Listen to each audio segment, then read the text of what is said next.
Well, the midterm elections are tomorrow, and you know what that means, and neither do I. But with the polls fluctuating all over the place and the actual results unknowable, it's important for us to make ignorant predictions that reflect nothing but our own biases and are generally manufactured with the nefarious intention of controlling the actions of people too stupid to realize we have no idea what we're talking about. I'm not sure why this is important, but it must be because everyone on TV is doing it, so let's get started. In order to bring you the very best useless and unfounded predictions out there, we at the Daily Wire have canvassed some of the most expert experts in predicting coming events that are impossible to predict. Crack CNN amalgamation of human body parts Jim Acosta told us, quote, "The important thing this election day is that everyone should be looking at me because I'm Jim Acosta.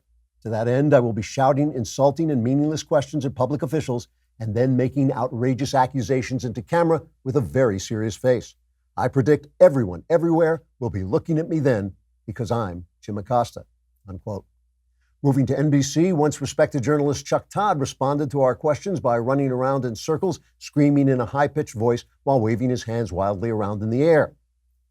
Not sure what that means, but it's pretty typical for NBC, so maybe we shouldn't be overly concerned.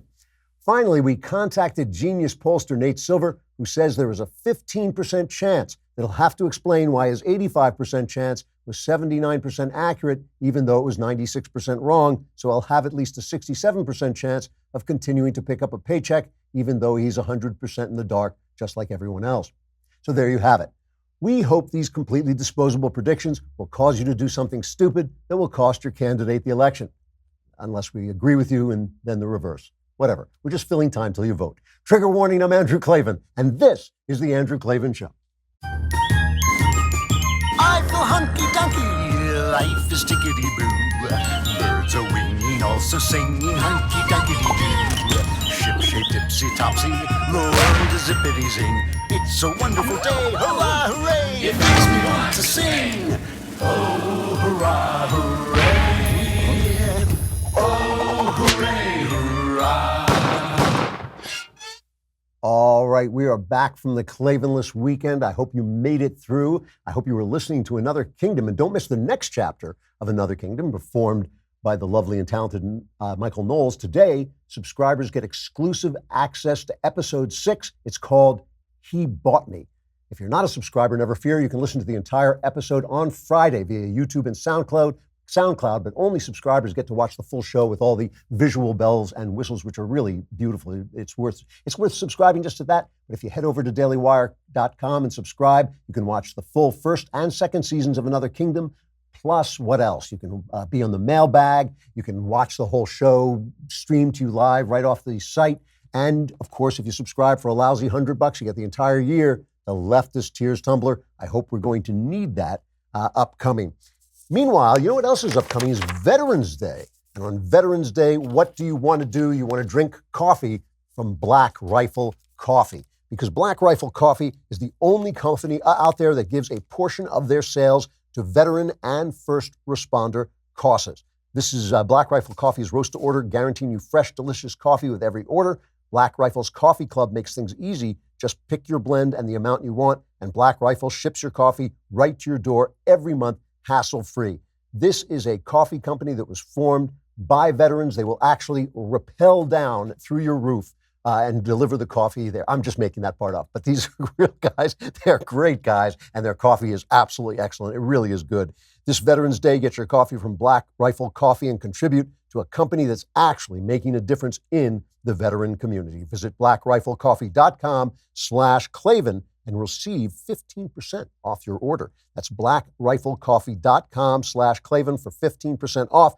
blackriflecoffee.com/Klavan. You can look all those left-wing, liberal, fashy, wishy-washy coffee companies in the eye and say, how do you spell Klavan so I can get my coffee at Black Rifle Coffee? It's Klavan. That'll get you a 15% discount.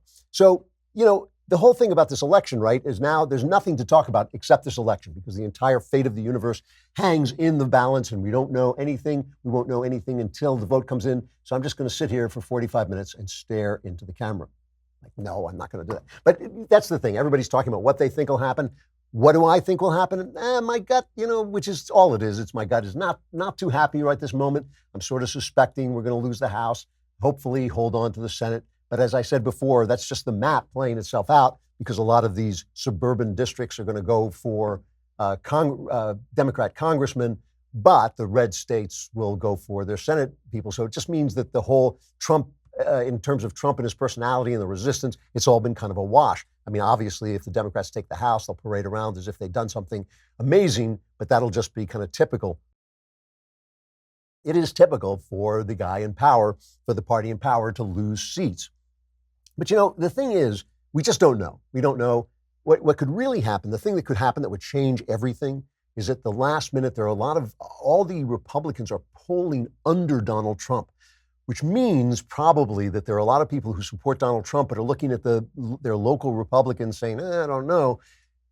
Hopefully those people are going to figure out that whatever they vote for, whether the Democrat is a veteran, whether he's a nice person, whether he sounds like a moderate, they are all going to vote with Nancy Pelosi. There's no point. That's all they are. They're just another tick for Nancy Pelosi. Not one of them is going to break away. Not one of them is going to go across the aisle and compromise. You might as well vote for the Republican, even if you don't like him that much. If they do that, then things could get very surprising. The thing about this is, because it's a two-party system, and because one of our parties has lost its mind, there's always a way in which everybody's saying this election is about Donald Trump, but it's also about Barack Obama.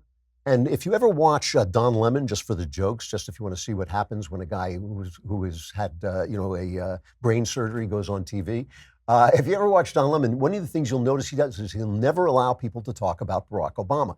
And he'll never allow people to talk about anybody else doing anything wrong and say, well, he's not the president. He's not the president. So basically, it's only the president. You can't compare him to anything. But of course, nobody operates in a vacuum. People operate in this country as opposed to the other party.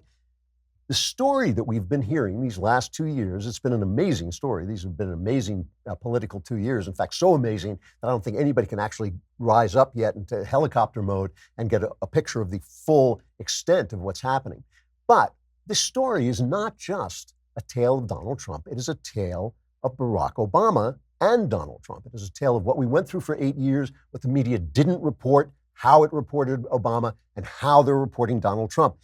If the media treated everybody the way they treated Donald Trump, I'd say fine. We'd all say fine. That's the way the media is. They're attack dogs. They should attack.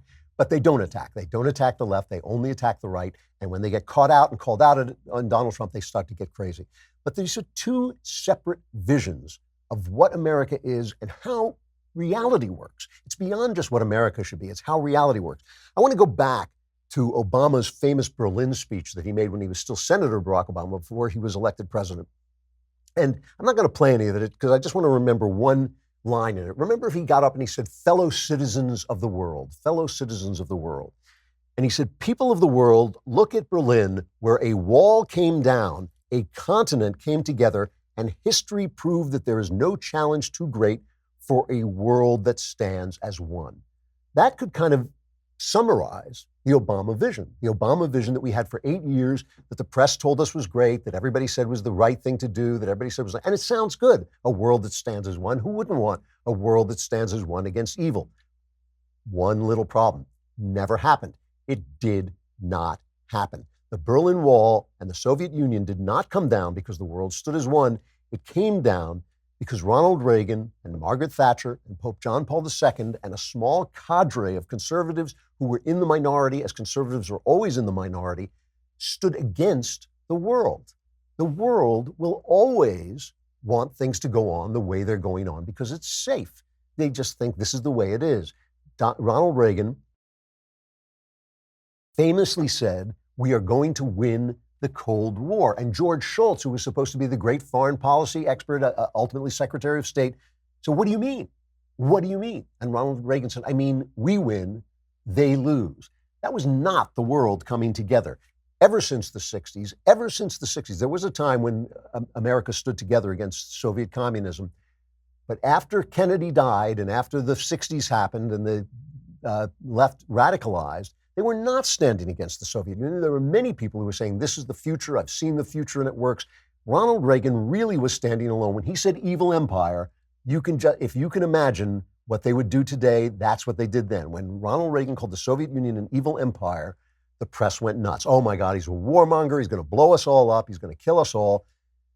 The wall did not, I'm just talking about facts here, okay? The wall did not come down because the people stood as one. It came down because people that the press and the left despised stood together and brought the wall down. When Ronald Reagan walked out of the Iceland, treaty, and he said, I'm not going to deal with you. I'm not going to get rid of Star Wars.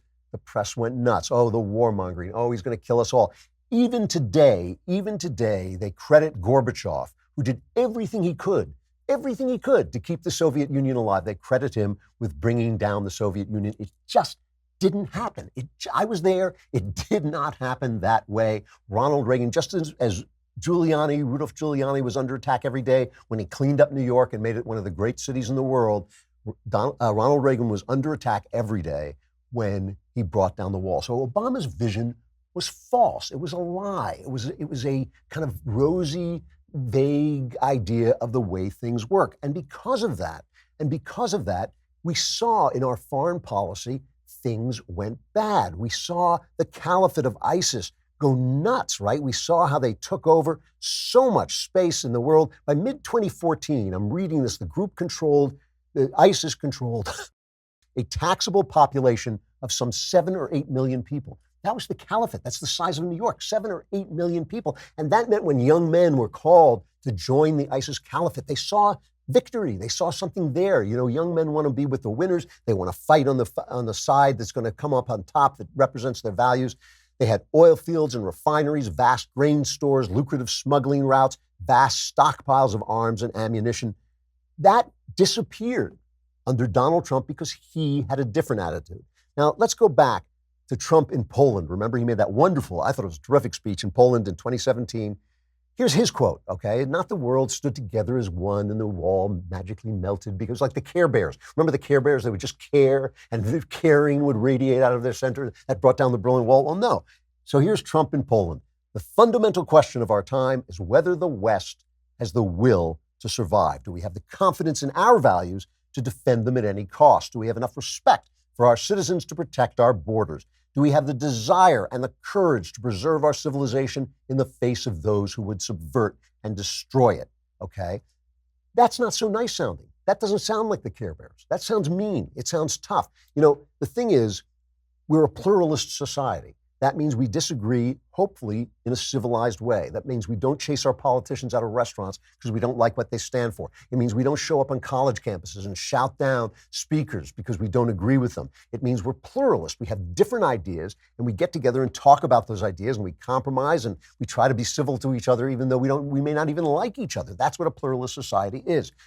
But pluralist societies cannot stand if they are tolerant of intolerance. What does intolerance mean? It means not listening to other people. It means only one idea is fair, only one idea. The only idea we have to protect is our pluralism, right? We don't have to protect, and our freedom. We don't have to protect ideas that will destroy freedom and pluralism. That is what's called the tolerance. Lawyers call that the tolerance trap. It is the tolerance of intolerance, right? So Trump is right. We have to stand. People do not want other people to be free. They want to control them. They want to tell them what to do. We have to stand for freedom, and we have to fight it back. And this is what causes so much panic on the left. This is what causes all these ideas that everything is going to fall apart, is that tough talk, that sound that Trump makes, and it did with Reagan, and it did with George W. Bush, when he stood up against the Islamists. When you say, no, not every idea is acceptable, the thought that stops thought is not acceptable, right? That's when people get crazy. I want you to listen for just a minute to Bill Maher telling people to get out and vote and what his vision of it is of this election, which is between Republicans and Democrats as ever. Getting this moment wrong and not participating will be just like your student loan debt. It will haunt you for the rest of your life. Getting this moment wrong, you can say goodbye to reproductive rights, to legalize pot, possibly to gay marriage, and definitely to what's left of the environment. If Trump wins, he will cast it as a complete endorsement of his most undemocratic behavior. If you're 18 and that happens, you stand a very real chance of not living in a Western-style democracy for part or all of your life. Yes, it can happen here.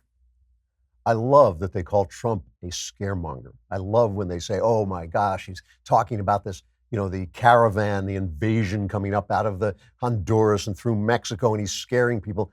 That is what Bill Maher just said there is the left. And I always respect Bill Maher because he stands up for free speech, but he has been he sold this with Romney. He sold it with George W. Bush. He even said himself when Trump was elected, when Trump was running, he said, oh, we told you the other guys are Hitler, but this time it's really Hitler. It's not really Hitler. I mean, it's the idea that we have to defend our values. Under Obama, this milky, hazy idea that things were great as the world stood at one, the Care Bears foreign policy, things went terribly bad.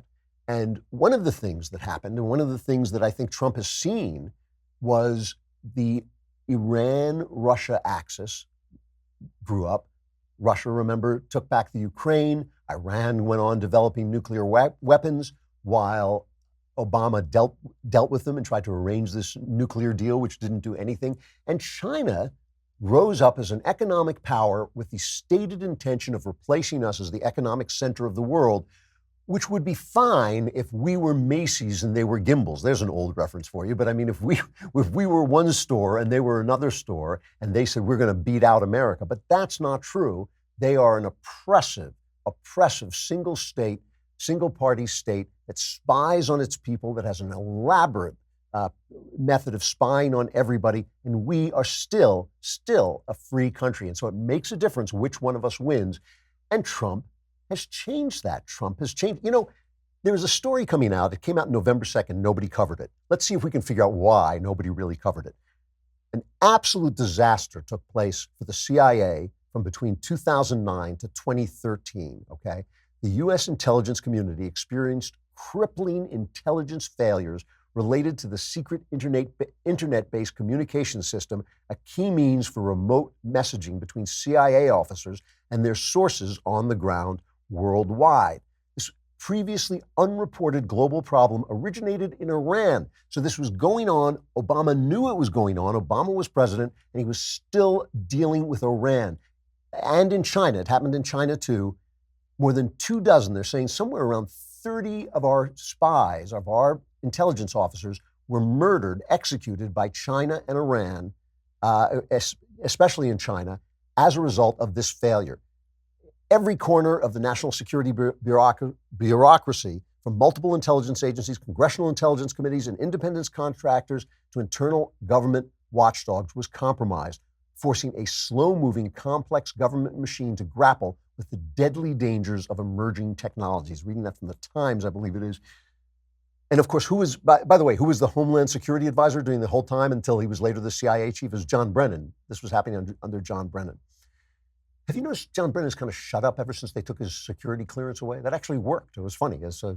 I'm not in favor of shutting people up, but there it is. All he is saying is it didn't work. Obama's attitude didn't work. Of course it didn't work. You're not a citizen of the world. If you think you're a citizen of the world, walk into Mexico without going across the border crossing and see what happens. If you're a citizen of the world and you're a woman, go into Saudi Arabia and take off your clothes. All the leftist women are saying, we're going to be naked and that's going to force people to vote. I don't know what that means, but that's what they're saying. Go ahead and try that in Saudi Arabia. See how that works. If you're a citizen of the world, you're not. You're a citizen of the United States of America. You're a citizen of the United States. All your ideas, all your remarks, everything you have, everything you believe in, everything that makes you free is generated by, protected by, created by this country. That's just true. It's just true. And you can't make it go away without losing all those things you have and all those things you love. And that is the ugly, ugly truth that Donald Trump seems to know in his gut, seems to know viscerally, and Obama didn't. And that's why as we come into this election, it's just important to remember what it is Trump represents. And it's important to stop thinking so much about Trump's huge character and his huge character flaws. I know those both exist. He's a big character and he has big character flaws. But we're talking about, there are only two visions on the ballot. One of them is this kind of vague, weird vision that we can open our borders and everything will be fine, that we can tolerate everything and everything will be fine.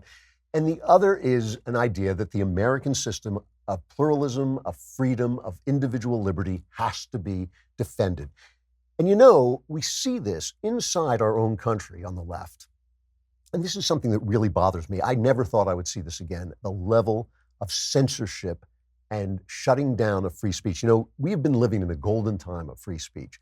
The Supreme Court, whatever you think of which justices did which, have been really, really strong on free speech. For the last, I don't know, let's call it 20, 25 years, you could say just about anything you wanted, just about anywhere you wanted.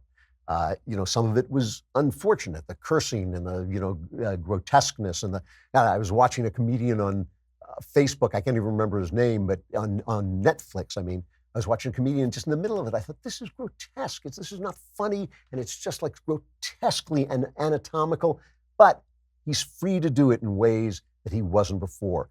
That is being repealed, not by the government, not by the courts, but by big business. Corporations are beginning to shut down on free speech. You know, we can't have Knowles on today. Usually on Monday, we have Knowles on as our cultural correspondent. We can't have him on today because we're, as you see, we're broadcasting from Bin Laden's cave, and we don't even have internet in here, so I can't live broadcast the beheadings. We were going to have, we were going to kill Shapiro, but what's the point if we can't broadcast live? But we can't have Knowles on. But we will talk about Knowles for a minute because Knowles was banned from Twitter over the weekend for making a joke. He made this joke they've been making it on both sides. Everybody's making the joke. The joke is, oh, Democrats or whoever the opposition is, if you're a Democrat, it's Republicans, don't forget to vote on November 7th. So in other words, you're going to show up late and you won't get the vote, ha, ha, ha, ha. So it's a joke, obvious joke. Everybody's saying it. A lot of people saying they banned Knowles for saying it, I guess on the idea that it's fake news. They banned him, I think, for 3 days. But let's face it, the point here is to shut down conservative speech. I mean, obviously, if any of us would ban Knowles' speech if we could, just because it's Knowles, but they don't. Twitter is not acting in that way. They don't know it's Knowles. They are banning. They're banning Michael Knowles, but they're not banning Louis Farrakhan. You know, Trump is reinstituting some of the Iran sanctions that were taken away during Obama's ridiculous Iran deal. So Louis Farrakhan is over in Iran, and according to, I don't know how to pronounce this, Al Jamaina, a Jewish community newspaper based in the U.S., they reported on Farrakhan's visit as the Nation of Islam leader. He led a chant of death to America in Iran this weekend and death to Israel. And we know that he said that Jews are termites. They haven't banned Louis Farrakhan, but Knowles is the danger. Knowles is the danger. And remember, Breitbart had this, got an exclusive look at this internal Google briefing. It was called the Good Censor. This is really dangerous stuff. I mean, this is really dangerous stuff. What this means is that Democrats are the party of large corporations that want to silence individuals who speak up in dissent. We're going to have to take a break in a minute, so let's pause just a minute to remember that tomorrow evening, Election Day, starting at 8 p.m. Eastern, the Daily Wire Backstage Election Edition will be on the air. It is led by Daily Wire God King Jeremy Boring. I've noticed in this copy, we've started calling Jeremy God King Jeremy Boring. Jeremy is the God King of the Daily Wire. Okay, I think we should be clear about this. It's Daily Wire God King Jeremy Boring. Jeremy, by the way, would be the first to say this, although maybe he's lost it now. And, we've lowered him down on the rope enough times. Maybe he thinks he can fly, but he's the Daily Wire God King, not just the general everyday God King. That's a different God King altogether. But Ben, of course, will be there. Michael Knowles, Elisha Krauss, and myself, and we'll be covering all the latest election news as it happens. And we'll even be getting Twitter updates from our own Cassie Dillon and Colton Haas until they're banned, which should be, about 20 seconds from now. So you won't want to miss this. As always, only Daily Wire subscribers get to ask the questions, but everybody can watch. So make sure to subscribe today and get Another Kingdom and the Leftist Tears Tumbler and all and the mailbag, all your problems. This is the best deal on the internet. Allows you $10 a month, $100 a year, Leftist Tears Tumbler, mailbag, all our shows. You get to ask us questions and you get Another Kingdom. Good heavens, man. And the most important thing is we get your money, and we just want it so much more than you do. All right, come over to dailywire.com if you're watching on Facebook and YouTube, and while you're there, subscribe.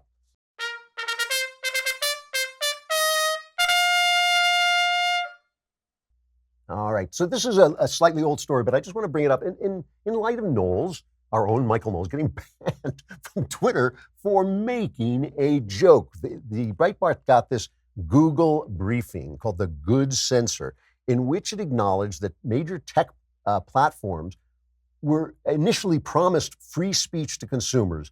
And they said this free speech ideal was instilled in the DNA of the Silicon Valley startups that now control the majority of our online conversations, right? So they had the ideal. Why? Because they were Americans. But then they lost the ideal. Why? Because they got power. When you get power, suddenly it seems like free speech, not as good an idea as it was when you didn't have power, when you needed free speech to rise. So they say there is two incompatible positions: the unmediated marketplace of ideas, free speech, versus well-ordered spaces for safety and civility.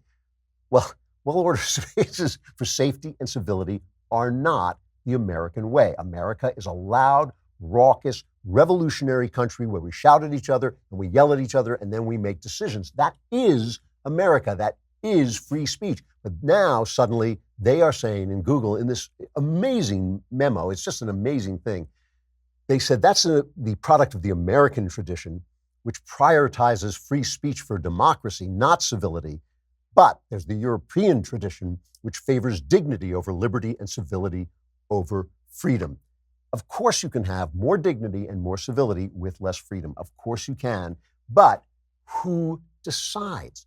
Who decides the speech? And their answer is us, because we're big, we're powerful, we're strong, we have corporations. We're corporations. We should decide, right? That is the Democrat Party now. The Democrat Party is the party of powerful corporations and powerful universities that silence the speech of individuals, right? The American way is from the bottom up, right? And you know, the funny thing, the thing that gets me about this is all these people who say, look how happy Europe is. Europe is happy and they have social spending and they have civility.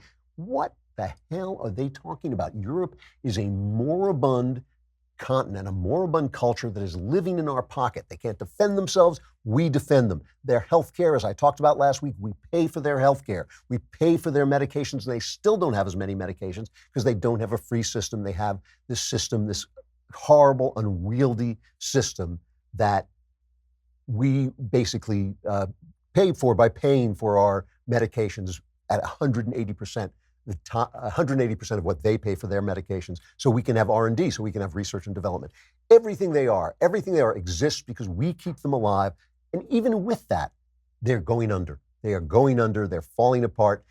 You know, that is not, we do not want it. It's like saying to a young man, you know, you should emulate those old people over there. See how they're dying, but they're at peace. They don't fight anymore. You know, young men are full of energy. They're full of, you know, ideas. They fight. They're, you know, angry. They have a lot of, spirit. And it's like saying to them, yeah, you should act like those old men. They're more peaceful. They have more dignity. Well, no, this is a country that is alive, that is free. It doesn't need corporations telling us who to silence. And listen, we'll silence Michael Knowles. We're going to take him out in the parking lot and just kick him around. We do that every couple of days. It's just for fun, really. But if it also silences him, that's fine. But for Twitter, this major corporation, that's all it is. It is not like some woke, happy place. It's just a big, big corporation that's there to allow everybody to speak, just like the phone company. That's the deal on which they operate. They should not be censoring Michael Knowles. Again, we've talked about this before. The Daily Wire God King, Jeremy Boring, made this point. It is not just the free market. It's not just a free company that can do anything it wants. It runs under the rules of a platform like the phone company. If the phone company started silencing Knowles or anybody else because they didn't like his opinions or they didn't like the way he talked or they determined that his joke was fake news, we would have something to say about it. That's the way that Twitter and Facebook and Google should be treated as well. And you can listen to these people with their arrogance. You can listen to them reveling in their censorship. Brian Stelter on CNN talking about the way that they treated Trump. CNN refused to run his ad in which that showed that murderer who had come back in and out of the country. They refused. They knew it was powerful, so they refused to run it, calling it racism. Right? NBC said they would run it, and then they said no. They got some flack, so they said they're not going to run it. Nobody wants to give Trump and the Republicans this ad. But listen to Brian Stelter bragging about this. We're seeing bluntness on the part of reporters saying the word lie, or this week, saying the word racist. I mean, we're not going to actually play that ad, the racist ad that was posted by the Trump campaign, but we'll show some of the video just to remind you what we're talking about. Frankly, I think CNN probably showed this too much this week. But it is notable that when the campaign tried to buy airtime from CNN to buy this ad, CNN said no, said this is a racist ad. It's not going to be sold. We're not going to sell you the airtime. Describing it as racist, David, that was significant. That was significant. See, we're being blunt. We're being blunt. No, they're not. They're being biased. It's them saying it's racist, and they set the rules of what racism is. It is not blunt. It is dishonest. It is not blunt. It is censorship. It's all censorship. Once they set the rules are, we remember, dog whistles, right? The dog whistles. The dog whistles are anything a conservative says that a liberal can twist to make it sound racist. That is what a dog whistle is.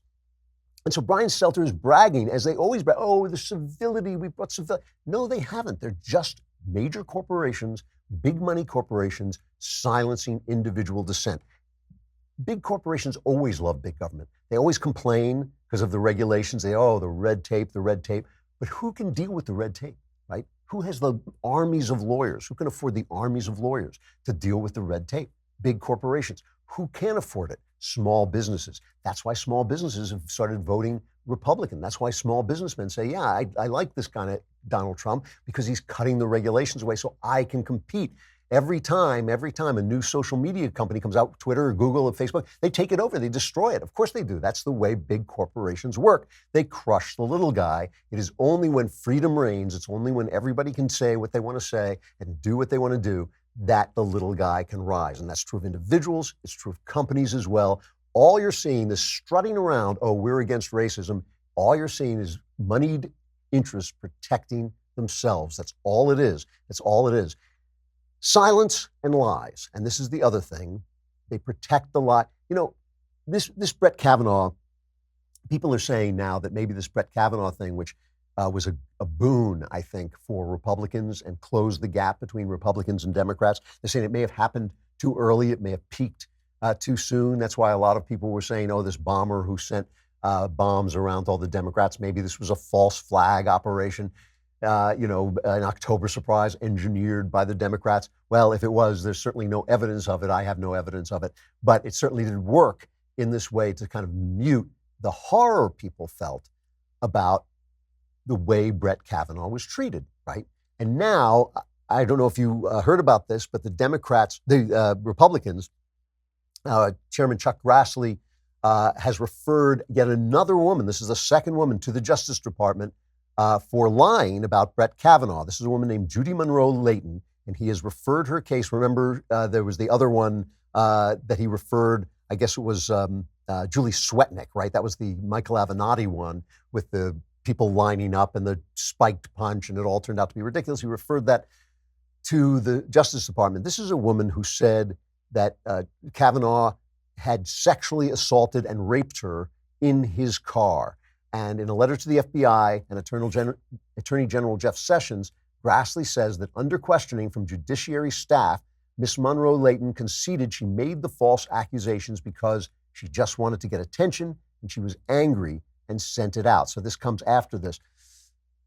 Now, this is horrible stuff in so many ways, and it really affected women. I think it really affected even some of the suburban housewives who were said to be Trump's worst enemies when they started to think, hey, that could be my son, that could be my husband, that could be my brother. Feminists have wanted to sell this routine that men are oppressing women.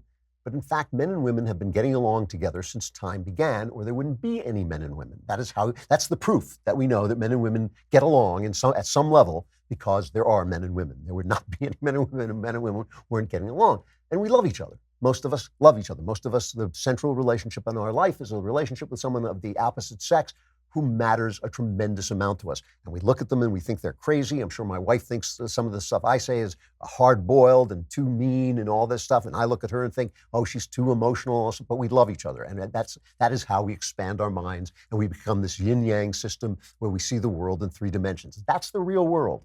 That's the real world. The real world is not men trying to stomp on women and women suffering every day, everywhere, all the time. That is not the real world. The real world is that most people have relationships in their lives with the opposite sex of love and care and concern. And so when you have these people who lie, and you have people in the streets saying, believe all women, the stupidest slogan ever invented, maybe. When you have them doing that, it's a threat to everybody, but it's also another kind of threat. The other kind of threat it is a threat to women who have been abused. We know women get abused. We know there are men who abuse women. Everything in our society stands against this. Everything in the hearts of good men. I mean, what's the most common fantasy outside of sexual fantasies? Putting that away, outside of sexual fantasies, I would bet cash money any time that the most common fantasy that men have is rescuing women from danger. That is the most common fantasy. We want women to like us. We want to be brave for them. We want to rescue them. We want to stand up for them and protect them. That is what is in men's hearts all the time. So we don't want women to be abused, but how are we going to tell the difference between a woman who comes forward and says, hey, I was attacked, and a woman who comes forward and says, hey, I was attacked, no, I'm lying, right? If the woman who's telling the truth is surrounded by liars, how do we pick her out? If we're going to believe all women, how do we know to believe the woman who's actually telling the truth? It is a disaster. What they did to Kavanaugh was a disaster, but it does illustrate this principle that they're not standing for women any more than they're standing for black people or gay people or any of the other identity groups that they've created and that they've created in order to turn us against each other. They're not standing for them. They're standing for leftism. How do you know? Because when it's a leftist who's doing the violating, they don't stand up at all. Wonderful piece of tape by Jake Tapper. Sometimes I kick Jake Tapper around, but I think Tapper is at least trying to be a good journalist. I sometimes watch Chris Wallace on Fox, and he's mean to everybody. He beats up on everybody, and sometimes I don't like the way he asks questions because he doesn't let people finish what they're trying to say. But I understand that people can stonewall by just talking, and they can filibuster. But he goes after everybody equally, and so when he goes after people I like, I tolerate it because I know he goes after people I don't like as well. When Tapper is fair, he's very good. Here he is asking Tom Perez, the chairman of the DNC, about the fact that Keith Ellison, who is number 2, has been accused of abusing his girlfriend, and these accusations, which have come with corroboration, have been largely ignored. What do you say to women in the Democratic Party who say, why is this guy still the vice chair of the DNC? What I say is that we should always take those complaints seriously, and we do. And that's why an investigation was conducted. That's why Congressman Ellison asked for a health ethics investigation. And Democrats have never hesitated to take action, unlike Republicans. And you know what? Part of why we are going to do so well on Tuesday. Democrats have never hesitated to take action? Do you mean like in the last year, or do you mean historically? Because historically, I could go through a list of people. Well, and again, you saw what happened in Senator Franken's situation. Democrats didn't hesitate to do something, even if it was difficult, because that was the right thing to do. Okay, so you mean just like in the last year? You're not talking about Ted Kennedy or President Bill Clinton or, I mean, I only have a couple minutes left. I only have a couple minutes left. I can't talk about all the people you protected over the years. It really is true. There wouldn't be a Me Too movement if Hillary Clinton had won, because they'd still be covering up for Bill. The press would still be covering up for Bill. Harvey Weinstein would still be making terrific movies. He would still be making good movies and chasing women around the room and raping and attacking them if Hillary Clinton had won, because the press, Brian Stelter and all the rest of them, would still be covering up for Bill because they would not want their person to get attacked. They are the only reason this Me Too movement started is another one of their famous submarines that they aimed at the Republicans but turned around and blew up their own ship. The only reason it started is because they thought they could get to Trump, because Trump made that remark about grabbing women, and they thought, oh boy, and he's obviously a billionaire playboy. He's done all the things with all the girls.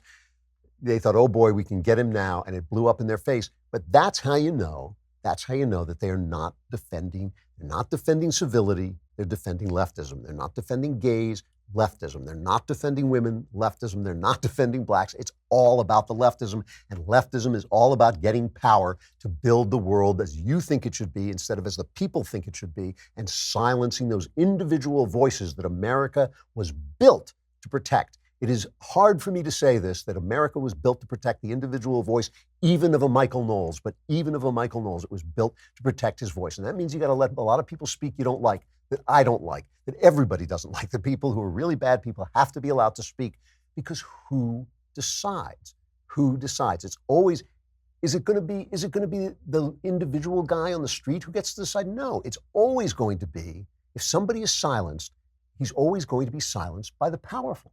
Always, always. So if you silence, even if you silence a Nazi who none of us likes, even if you silence, the bad guys, it's always going to be the powerful silencing the weak, right? The weak can't silence the powerful. It's always going to be big corporations like Twitter and Google and Facebook who silence the little guy. And that's why you don't do it. So let's close out this talk about this election that we don't know about. We'll know more tomorrow, obviously, as the evening wears on. But let's take a look at what Trump has to say about the election and what Obama has to say about it. Since we started out by saying this is about a tale of two presidents, about Trump and Obama, let's listen to them both. Let's listen to Obama first, all right? In 2010, they said that Bill and I, we were setting up death panels to kill your grandma. Remember that? In 2014, they said, Ebola's going to kill all of us. Shut the borders. In 2016, it was Hillary's emails. They were all wound up about that. And the mainstream press picked up on it. This is terrible. This is a breach of security. You know they don't care about that, because if they did, they'd be worrying about the current president talking on his cell phone while the Chinese are listening in. They didn't care about it. They said it to get folks angry and ginned up. Now in 2018, they're telling you the existential threat to America is a bunch of poor refugees 1,000 miles away. Well, except now they're 800 miles away, so they're getting closer every day. And, it is a lot of people to just let come crashing through the border, as Obama did. So he thought the death panels were just a joke, but in fact, that was true in Obamacare. They did have panels that would decide, of course they do, once the government is controlling healthcare, at some point they have to say, we can't afford this, and they close you down. You're old, you're done, sorry, bang, see you later. They did have death panels. Ebola was and continues to be a threat. That was a dangerous thing. And of course, the immigrants coming in, look, I don't think this is like, oh my gosh, all these immigrants are going to come over and take over the country. Nobody's saying that. But what the hell? The rule of law does matter. And of course, Hillary's emails, if you and I had done it, we'd be in jail. So here's what Trump thinks is going on. I think we're going to do well in the House. I think we're going to do really well in the Senate. And there is something going on out there. And I think you know what I mean. There's something going on. There's something that's very interesting that's happening. The level of fervor, the level of fever is very strong on the Republican side. So I can't speak to the blue, but I can speak to the red. There's a lot of energy out there. They want to see border security. They don't want people pouring into our country. They don't want open borders. They don't want to pay for other people's health care. There's a lot of enthusiasm on the Republican side. I haven't seen it really since our big election victory in 16. So he thinks the same thing is going to happen. It would be a big surprise. Listen, if it's a surprise, it's going to be a surprise. We just don't know, but we're going to find out. And it's all up to you, so get out there and vote. Let's look at our crappy culture.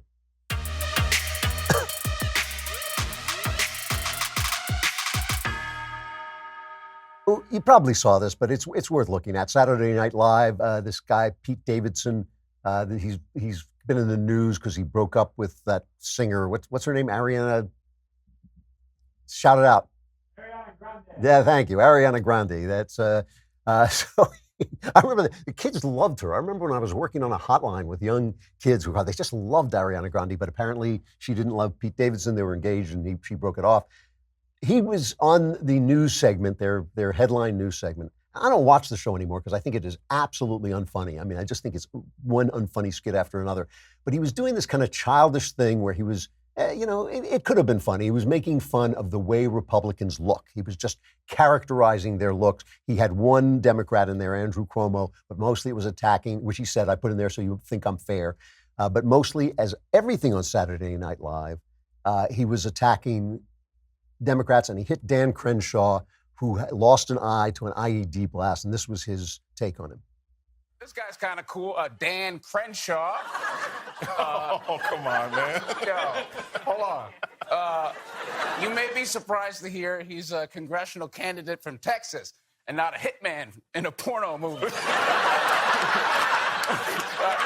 I'm sorry. I know he lost his eye in war or whatever. Whatever, yeah. So everybody's very upset about this, including some of the left, because they know it makes them look so bad. Crenshaw was on his third deployment when an IED went off, took out his eye. They told him he'd never see again.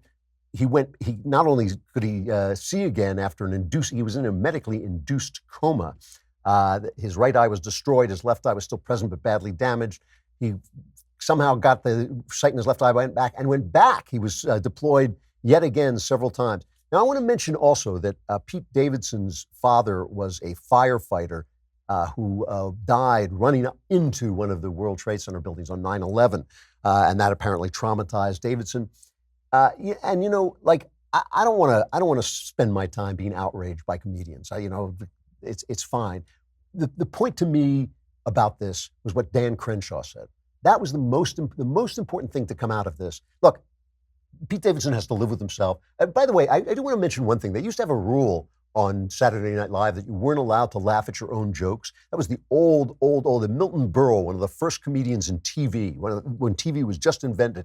Milton Berle used to, and he would crack up at his own jokes to get the audience to laugh along with him. He wasn't really cracking up. He was pretending that he was just so funny he couldn't keep it together. And you weren't allowed to do that on Saturday Night Live because they thought it was cheap. And when they had Milton Berle on, they were furious at him. He wouldn't stop doing it because he'd been doing it all his life. And this guy, Pete Davidson, he's laughing at his own jokes. He's not that funny. He's kind of squirrely, I thought. He's kind of a weird little guy. Anyway, the most important part of the story to me is what Dan Crenshaw himself said. I want us to get away from this culture where we demand apologies every time someone misspeaks. I think that would be very healthy for our nation to go in that direction. We don't need to be outwardly outraged. I don't need to demand apologies from them. They can do whatever they want. They're feeling the heat from around the country right now, and that's fine. But I would like him and Saturday Night Live to recognize something, which is that veterans across the country probably don't feel as though their wounds they received in battle should be the subject of a bad punchline for a bad joke. And here's the real atrocity of all this. It wasn't even funny, right? It was not original. It was not funny. It was just mean-spirited. And that's how I feel about it. Well, absolutely accurate. But the most important thing he said there is we got to get away from this politics of outrage. I think it's a good thing to say, to speak up. We don't have to excoriate the guy. We don't have to demand he be fired or I don't want to hear his apology. We just should say, hey, not funny. And this guy, this guy Crenshaw, who's running for Congress in Texas, this guy did something so much more important than anything that Pete Davidson did. And so did Pete Davidson's father. And he should maybe think about that. Maybe think about his dad. Maybe think about what people do for this country that makes it possible for him to go on TV and say the things he says. It's just something he should do in his conscience. He doesn't have to be hanged or fired or anything else. And in the same spirit, Michael Knowles should be put back on Twitter. I know I don't want to hear from him either, but he should be allowed. All right, tomorrow, Election Day. Please get out and vote. But that shouldn't stop you from being here, where all the action is at the Daily Wire. First me, and then, of course, backstage where we'll watch the elections live. I'm Andrew Klavan. This is The Andrew Klavan Show.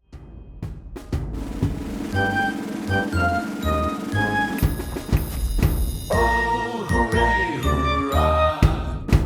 The Andrew Klavan Show is produced by Robert Sterling. Executive producer, Jeremy Boring. Senior producer, Jonathan Hay. Our supervising producer is Mathis Glover. Technical producer, Austin Stevens. Edited by Alex Zingaro. Audio is mixed by Mike Cormina. Hair and makeup is by Jesua Alvera. And our animations are by Cynthia Angulo and Jacob Jackson. The Andrew Klavan Show is a Daily Wire Forward Publishing production. Copyright Forward Publishing 2018.